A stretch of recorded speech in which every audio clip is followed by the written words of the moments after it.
I'm Ben with the BTC Sessions, and this is your weekly lightning session brought to you by the Bitcoin 2022 conference in Miami Beach, Florida, running April 6th through 9th and set to be the largest Bitcoin event of all time.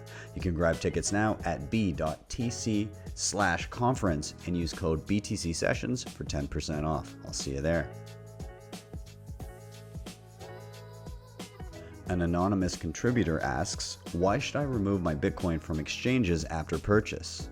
One of the main value propositions of Bitcoin is that it allows you to eliminate third parties and become your own bank. Leaving your funds with a trusted third party would be the antithesis to this ethos. When you hold Bitcoin in your own wallet, you hold the keys to your own money, meaning nobody can confiscate it and nobody can prevent you from transacting. Conversely, when you sit it with an exchange, both of those things can happen. Security-wise, there are a couple things to consider.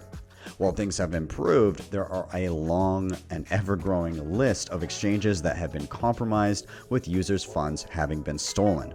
If there is any type of insurance in place, it is often not enough to cover users' funds if they're stolen in their entirety. Furthermore, from the perspective of a hacker, if you're trying to compromise an individual, it's often the same amount of effort as trying to compromise an exchange with many users' funds pooled together.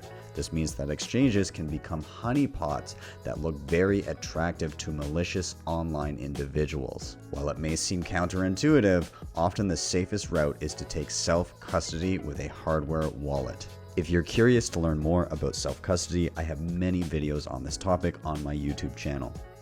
Would you like to get your question featured on next week's Lightning session? Just reply to this video with your question on the topic of the Lightning Network.